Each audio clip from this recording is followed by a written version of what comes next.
Olá, você que nos acompanha ao vivo pelo Facebook, estamos com mais um RDTV aqui para você participar conosco, porque nós vamos falar de dois projetos que já estão provocando polêmica em Mato Grosso, na Assembleia Legislativa. O nosso convidado hoje é o deputado estadual Lúdio Cabral, do PT. Vamos falar desses projetos e de outros assuntos também, mas obrigada por ter aceito o nosso convite aqui, deputado. Eu que agradeço, Lides. Bom, vamos já pedir, eu peço para o senhor anunciar quais são esses dois projetos que o senhor apresentou lá, que já estão trazendo aí muitos questionamentos. Você que quiser mandar pergunta, pode mandar para a gente que a gente transmite para o deputado, ok? São os dois projetos dos agrotóxicos, sim, né? Esses Isso. dois aí, porque num estado, né, em que o agro é forte, verdade, né? É verdade. Nós fizemos uma audiência pública em abril para debater os impactos nocivos dos agrotóxicos sobre o meio ambiente e sobre a saúde da população. Mato Grosso é o estado que mais consome veneno no país. São 207 milhões de litros ano. 64 litros por habitante. A média nacional é 7 litros por habitante. E o Brasil já é o maior consumidor do mundo. Então, depois dessa audiência, nós, com o conteúdo dela, nós estamos apresentando gradativamente algumas propostas de natureza legislativa para conter, para reduzir o uso indiscriminado e para conter esses impactos. A primeira proposta foi a proposta da proibição da aplicação aérea por aviões e por drones, por helicóptero. Assim, a turma que usa até helicóptero para despejar agrotóxico em lavoura, em pasto, para proibir essa forma de utilizar, porque ela 70% do veneno que é jogado por aviões, ele vai à deriva, ele vai para o solo e depois contamina os mananciais, ele vai para o ar, ele vai para as nuvens, vai para a água e produz um impacto muito ruim para o entorno também, para assentamentos da reforma agrária. Determinadas culturas não avançam por conta do veneno que é despejado, por exemplo, no algodão e vai parar numa plantação de mamão, numa plantação de mandioca, numa outra plantação, no assentamento. O vento carrega. Comunidades vizinhas, escolas rurais, tem municípios, cidades em Mato Grosso que são todas cercadas por lavouras e sofrem um impacto severo da pulverização aérea. E o segundo projeto é o projeto para proibir isenção de imposto para agrotóxico, para produção e para comercialização. A estimativa que nós temos, com base num estudo que um técnico do INDEA fez, é de que Mato Grosso renuncia 800 milhões de reais ano na cadeia do agrotóxico. Isso é quase metade de todo o orçamento da saúde. Então é uma contradição, por exemplo, medicamento pagar imposto e veneno não pagar. Então nós queremos proibir as isenções de impostos para agrotóxicos. Bom, em que estágio que estão esses projetos na Assembleia? Bom, o primeiro, que é o da pulverização, assim que eu apresentei, na semana seguinte, a Comissão de Meio, olha só, a Comissão de Meio Ambiente da Assembleia já emitiu um parecer contrário. E eu fui surpreendido em uma sessão com o projeto na pauta, com um requerimento de dispensa de discussão para acelerar a tramitação, para votar aquele parecer contrário, que resultaria no arquivamento do projeto. Eu fui para cima na hora e consegui pedir vista do projeto, fiquei com ele 5 dias, articulamos um parecer técnico da Universidade Federal do Mato Grosso, de um núcleo de estudos da saúde coletiva que trabalha exatamente com isso, de 2 professores, o Dr. Pignatti e o professor Jackson. Esse parecer é um parecer de 53 páginas que esmiuça o parecer da Comissão de Meio Ambiente, que é muito frágil, muito pobre. Assim, o lobby das multinacionais, do grande agronegócio que se articulou para tentar evitar o debate dessa proposta. E hoje nós temos o Estado aprisionado. Os agricultores do Estado são prisioneiros das multinacionais que fazem venda casada de semente com veneno, uma série de coisas, uma série de mecanismos que são muito nocivos para o meio ambiente, para a saúde da população e para a própria economia, do Estado. Encaminhei esse parecer à Comissão de Meio Ambiente, pedindo que eles reanalisassem e, ao mesmo tempo, apresentei requerimento de mais 2 audiências públicas, uma em agosto, outra em setembro, para debater o conteúdo desse projeto. E aí já coloquei nas audiências a proposta de debater também o projeto da isenção de impostos, porque passo seguinte seria esse projeto ir para a pauta também com parecer contrário para que a discussão fosse evitada. E tem outras propostas que nós estamos trabalhando nelas. Uma delas é de proibir determinados produtos no nosso estado. Nós sabemos, por exemplo, que o fipronil, que é um agrotóxico que está sendo muito utilizado atualmente, ele destrói, por exemplo, com as abelhas, com a população de abelhas. Nós queremos proibir aqueles venenos que são mais tóxicos, que são mais perigosos, proibir a utilização deles aqui no território do Estado. Bom, o senhor sabe que o senhor mexeu num vespeiro, né, tratando desse assunto. Christian Dave, desejando bom trabalho aí. Obrigada, Christian. Nós tivemos aqui, no ano passado, 2 entrevistas, né, uma favorável do professor Jackson Barbosa, da UFMT, Isso. falando, né, de um dossiê que foi apresentado e tudo mais relacionado aos prejuízos, né, dos agrotóxicos para a saúde, para o meio ambiente, enfim. E nós tivemos aqui também, na época era candidato ao Senado, né, o então ex-deputado federal Adilton Sacchetti, justamente questionando esses estudos da UFMT, criticando, né, até nós vamos linkar aqui as 2 entrevistas para quem quiser assistir. Na época o deputado era candidato ao Senado, falou de vários assuntos, mas um deles ele questionou esses estudos. Eu pergunto o seguinte, deputado, existem muitos estudos, existem, né, pesquisas, e isso não é de hoje, apontando, né, os malefícios, né, desses defensivos agrícolas, como eles preferem às vezes falar. Mas assim, que tipos também de alternativas são apresentadas? Existem essas alternativas para dizer aí para o agro, olha, isso aqui faz mal, mas tem essa alternativa que até é claro que o senhor falou de lobby aí, né, existe um interesse muito grande, mas existem já essas alternativas para apresentar como digamos, uma contraproposta ao uso dos agrotóxicos? Sim, Lídice. Primeiro, é possível reduzir o uso de agrotóxicos. E além de reduzir o uso, reduzir esses impactos que são produzidos no entorno das lavouras. E terceiro, assim, há já estudos sendo desenvolvidos aqui no estado mesmo, com utilização de controle biológico, laboratórios que estão sendo estruturados.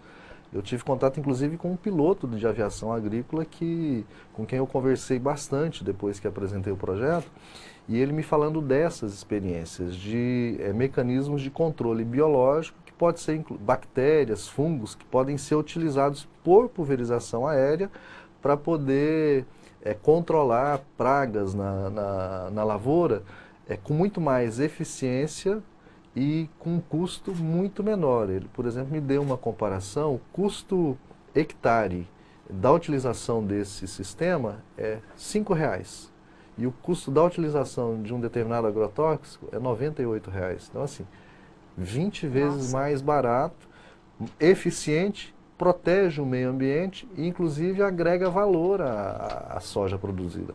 A soja convencional, que não é a soja... Porque hoje existe um sistema assim, a soja transgênica é vendida junto com o glifosato, que é um veneno que essa soja é resistente, ele destrói todo o mato em volta, tudo que nasce em volta, mas não destrói a planta da soja. A soja transgênica tem um custo na Bolsa de Chicago, a soja convencional tem um custo maior. Então, se a gente, ao invés de ficar dependendo das multinacionais para utilizar semente transgênica, para utilizar veneno, se a gente desenvolver outros mecanismos para controlar as lavouras, o custo cai e o preço da produção aumenta. Então, há alternativas. Então, nós temos que buscar esse caminho de desenvolver essas alternativas que sejam ambientalmente sustentáveis e que produzam um impacto econômico melhor para o Estado. Mais alguém desejando bom dia aqui? Sem falar assim, no impacto disso tudo sobre a saúde das pessoas, porque há uma série de problemas de natureza endócrina, na tireoide, há estudos que demonstram que determinados problemas de saúde, como o autismo, têm relação com o consumo de alimentos com agrotóxico, o desenvolvimento de câncer. O Rio Grande do Sul, áreas onde ao longo da história se utilizou muito agrotóxico, a prevalência de câncer é muito alta. Há estudos sendo desenvolvidos buscando estabelecer a relação entre agrotóxico e câncer infanto-juvenil. Já foi detectada nos estudos da universidade a presença de veneno em leite materno aqui no estado de Mato Grosso. E há um mês foi divulgado um estudo baseado num sistema de coleta de água dos sistemas de abastecimento que o Ministério da Saúde faz anualmente, no país todo. E assim, Mato Grosso foi feito em 30 municípios esse levantamento. Todos os municípios com a água tratada que é consumida pela população contaminada por agrotóxico. Cuiabá, a água que a gente consome em Cuiabá tem um coquetel de 27 venenos nela. Nossa. Aí, assim, imagina um copo de água, esse copo de água que a gente está aqui, e eu ter certeza que dentro dele tem 27 venenos. Porque essa deriva, o veneno vai para o solo, vai para o manancial, do manancial vai para o rio, depois essa água é captada, ela vem parar na nossa casa. Parece história de filme de ficção científica, de terror, deputada. O Júlio Júnior Moresco dando um bom dia aí pra gente. Justamente eu ia comentar sobre essa questão de pesquisas relacionadas à saúde pública. Né? Mato Grosso ele passa por um ano em que há também um contingenciamento de recursos, né? O governador Mauro Mendes iniciou aí esse ano apertando, né, o cerco, né, aos gastos, enfim. E essa questão da renúncia relacionada, né, aos produtos, aos defensivos, ela é muito séria, porque 800 milhões por ano resolveria muitos problemas aqui no Estado, né? Como é que o senhor está percebendo entre os seus pares ali na Assembleia? Existe um apoio? O senhor já consegue visualizar de que forma que vai ser tratado especificamente esse projeto aqui? Será que tem realmente condições de ser aprovado? Há deputados que demonstram sensibilidade, que estão dispostos a aprovar a proposta, há outros mais resistentes, há aqueles que são radicalmente contrários, porque são ligados ao setor do agronegócio. O curioso é que assim, não são propostas contra o agronegócio, são propostas contra a dependência da agricultura no nosso estado dessa engrenagem do veneno, que é a engrenagem das multinacionais. Existe uma indústria do veneno no mundo que vai buscando locais para espalhar os seus venenos. Muitos dos agrotóxicos que são utilizados no nosso país são proibidos na Europa, por exemplo. Os níveis, para aqueles que não são proibidos, os níveis aceitáveis, assim, a concentração de agrotóxico aceitável na Europa para alguns produtos chega a ser 500 vezes menor do que no Brasil. O glifosato, por exemplo, o nível aceitável no alimento de glifosato é 500 vezes maior do que o nível aceitável na Europa. É como se a população brasileira fosse multiresistente a um agrotóxico, por exemplo, que está associado ao desenvolvimento de câncer. Então, assim, mas nós queremos fazer um debate com a população. A ideia nossa é, inclusive, tornar essas duas propostas e as outras que nós iremos apresentar projetos de lei de iniciativa popular, porque a gente vai debatendo com a população, vai construindo a consciência, vai buscando força na própria população para trazer o debate desse tema para dentro da Assembleia, para a gente alterar essa correlação de forças que hoje, infelizmente, é desfavorável. A Luiziane Fernandes, comentando aqui, o campus da Unemate de Tangará da Serra tem várias pesquisas com controles biológicos. A gente percebe, às vezes, que também o que não há, muitas vezes o governo, né, ou quem está aí à frente, quer dados concretos. Por exemplo, uma pessoa adoeceu, está com câncer, ou teve um filho, como o senhor citou aí, com um problema de autismo, e não há digamos, uma notificação ou algo na saúde pública que diga, não, isso aqui foi causado por agrotóxico. Esse tipo porque eles argumentam, e eu já ouvi isso, mas o veneno é usado, né, o defensivo é usado da forma correta, da forma como é orientado, né, na dosagem correta. Como vencer esses argumentos? Um estado que depende da produção, que produz commodities, que é campeão em produção de grãos, né? Parece assim uma luta de Golias né, do gigante com... Na verdade, assim... Por que assim, por que a gente resolveu enfrentar a temática dos agrotóxicos? É porque é um tema que permeia todas as políticas públicas. Nós debatemos a saúde humana, nós debatemos o meio ambiente, nós debatemos a política tributária do Estado, que cria essas distorções, essas injustiças, que é, por exemplo, isenção de imposto para veneno.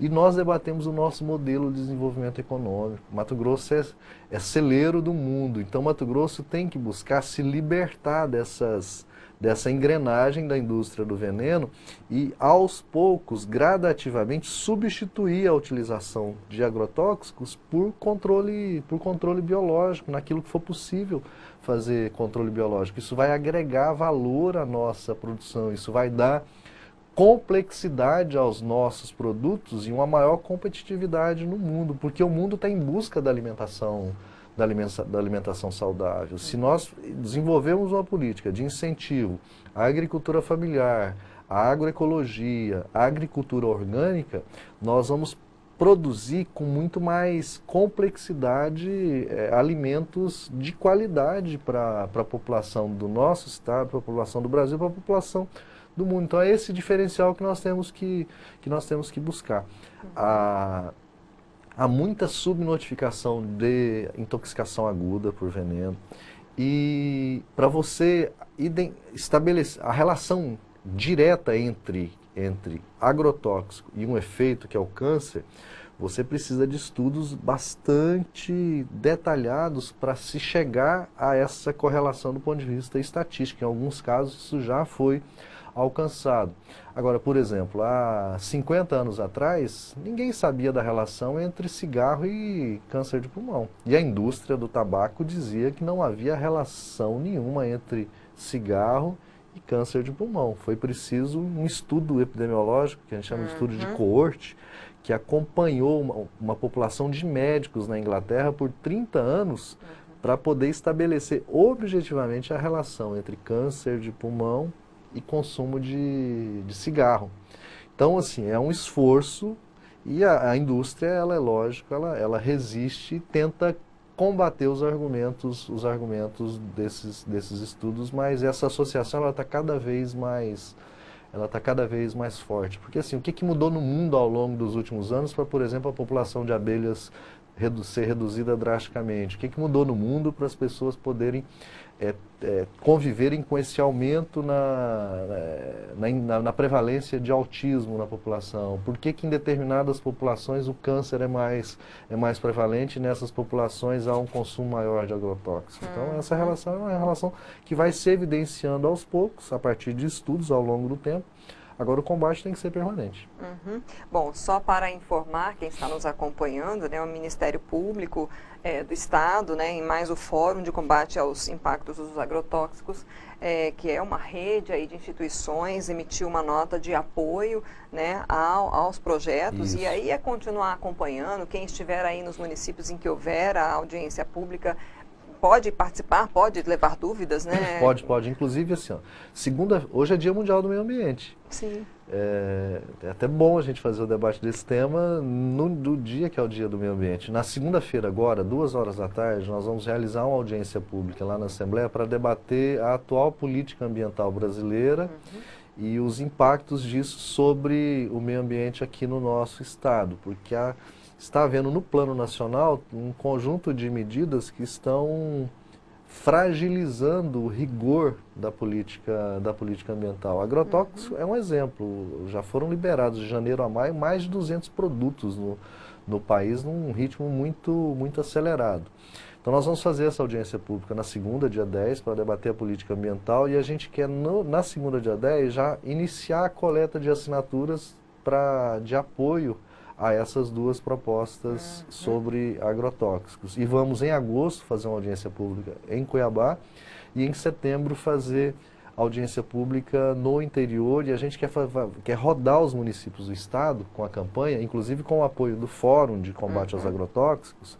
Foi muito bom ter recebido uma nota de apoio do Ministério Público Estadual, na verdade, da rede latino-americana de ministérios públicos em apoio à nossa proposta e do Ministério Público de Trabalho e de uma série de entidades que compõem esse fórum. É com essas entidades que nós vamos fazer esse movimento de diálogo com a população para buscar formar a consciência e a força política para conseguir aprovar essas medidas na Assembleia.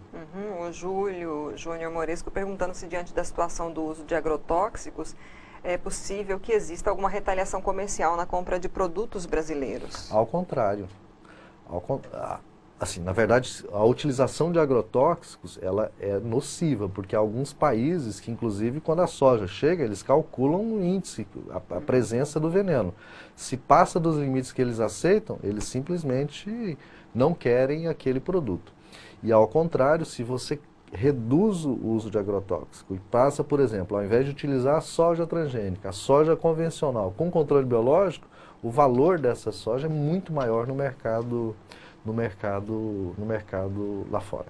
Bom, então, na verdade, quem quiser acompanhar, eu acho que pode manter aí, acompanhar as redes sociais, né? Ou vocês vão anunciar as audiências, fica então esse convite já para segunda-feira. Eu queria mudar só um pouquinho de assunto, aproveitando que o senhor está aqui, né? A gente está vivendo aí uma situação de greve na educação, né? Houve já uma tentativa de negociação com o governo do estado, em nível nacional há também uma série de manifestações, né, em prol do apoio da educação pública, em especial, né, nível superior.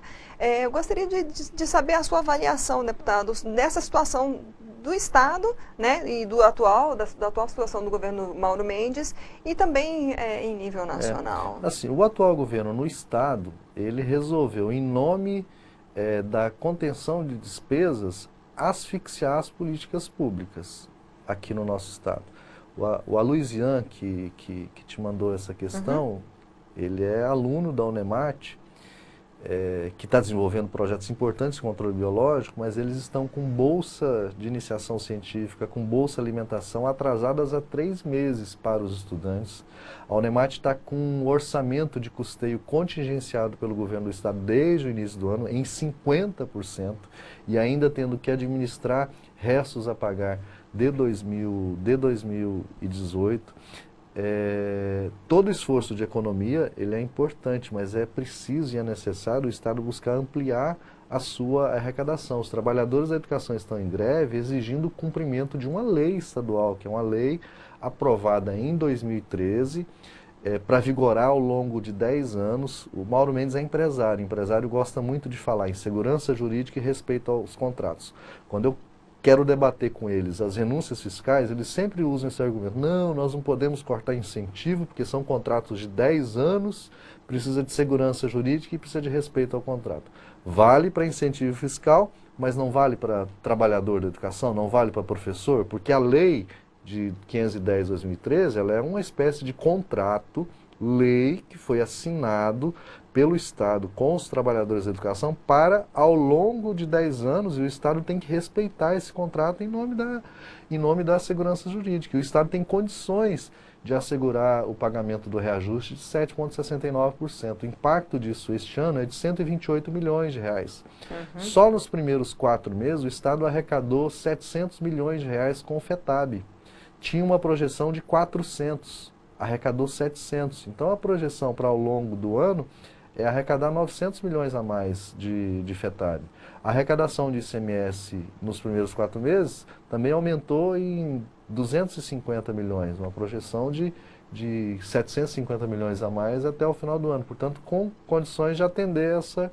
Porque não é uma reivindicação dos trabalhadores, é a luta pelo respeito e pelo cumprimento de uma lei que já existiu. O trabalho humano, ele é essencial para as políticas públicas em todas as áreas. O governo ontem mandou um documento de resposta à pauta de reivindicação dos professores, um documento de 18 páginas.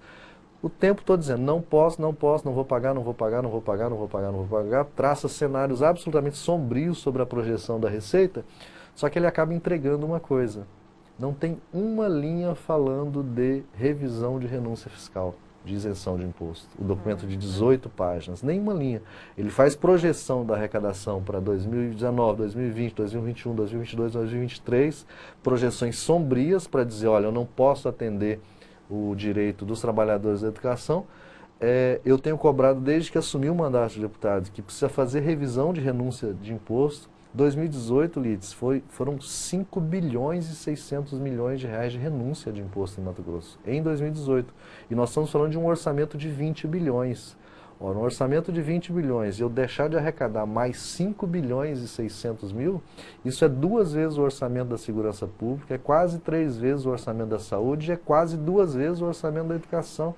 E nenhuma medida concreta do governo para poder enfrentar isso, para poder reduzir o impacto dessas isenções de impostos aqui no Estado. Não tem cabimento os grandes produtores de algodão faturarem 13 bilhões de reais e pagarem 100 milhões de imposto, ter uma alíquota de 1,18% de ICMS para a produção de algodão. E, ao mesmo tempo, o conjunto da população paga até 42% de imposto na energia elétrica e sustenta o Estado. Então, o Estado, assim, tem uma injustiça tributária sem tamanho, concentra a renda, concentra a riqueza nas mãos de poucos, penaliza a população, penaliza serviços públicos, porque a população trabalhadora, a população pobre que precisa dos seus filhos na escola pública, que precisa da saúde pública, que precisa da segurança pública para levar paz para as comunidades. E essas políticas públicas que são essenciais hoje estão absolutamente precárias porque não há recurso para investimento nelas.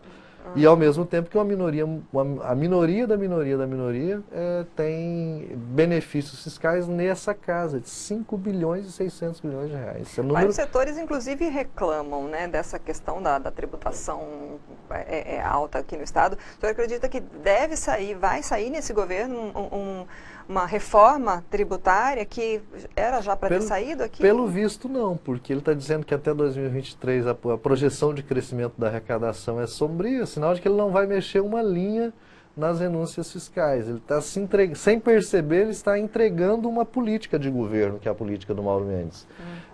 Eu uso uma frase assim, a Igreja Católica progressista, na década de 70, defendia muito assim, a opção preferencial pelos pobres, né? O Papa Francisco simboliza muito isso, dessa opção preferencial pelos pobres, de ir ao encontro dos pobres. O nosso governo, no Estado, fez a opção preferencial pelos muito ricos. E isso penaliza severamente a população. A Cota Cortez, dando um bom dia aí e dando um apoio, né? Que a luz de Deus seja a sua luz e energia, companheiro. Amém. Bom, nós já extrapolamos o nosso tempo, temos mais de 20 minutos já de entrevista. Rapidamente, a questão da educação em nível federal, deputado, o que o senhor... Pois é, os cortes anunciados pelo governo federal são absurdos, porque vão inviabilizar os institutos federais e vão inviabilizar as universidades federais. A Universidade Federal de Mato Grosso só consegue se manter funcionando até julho. Depois de julho não tem recurso mais para pagar luz, para pagar água, para pagar limpeza. Por conta Estão falando em fechar cortes. cursos, os reitores. Você acha que isso vai acontecer? Não pode. Assim, a educação ela é essencial para o desenvolvimento do país. Nós experimentamos, num período de 14 anos, uma expansão importante do acesso à educação de nível superior no nosso país, a expansão dos institutos federais, das vagas nas universidades federais. Mato Grosso tinha medicina apenas na UFMT em Cuiabá, hoje tem Cáceres, hoje tem Rondonópolis, hoje tem Sinop. Então o senhor apoia que seja mantida a educação pública em nível tem que ser mantida, na verdade precisa da ampliação de investimentos, né? Ela precisa ter investimentos ampliados, porque assim, alguns inclusive às vezes colocam a educação de nível superior, não, precisa investir na educação básica. Ora, como é que você investe na educação básica sem investir na educação de nível superior? Quem é que vai formar as pessoas na educação básica? É quem foi bem formado no ensino superior. É aquela história do ovo e da galinha, sabe? Quem nasceu primeiro, não. As duas coisas têm que ter investimento, e o governo federal está cortando em todas as áreas da educação. E cortando de uma forma assim, não é só cortar, corta com um discurso agressivo, de ataque às universidades. Não, as universidades nós temos que penalizar elas mesmas, nós temos que cortar recursos das universidades porque elas fazem mal ao país. Esse é o discurso do governo federal, infelizmente. Bom, muito obrigada pela sua presença, por ter esclarecido aí as questões, né, relacionadas especialmente nesse dia aos projetos de lei. E a gente vai continuar acompanhando aí essa situação na Assembleia Legislativa. Tá bom, né? Lides. Espero que a gente tenha boas notícias no futuro próximo. Ok, obrigada. Um abraço. Nós conversamos com o deputado estadual Lúdio Cabral, do PT, com transmissão ao vivo pelo Facebook. Essa entrevista vai estar disponível daqui a pouquinho, quem está aí no Face, no nosso canal do YouTube e também nos sites RDTV e RD News. Você pode ir lá, acessar. Se você não assistiu na íntegra, né, você pode assistir novamente e também curtir e compartilhar. Até a próxima.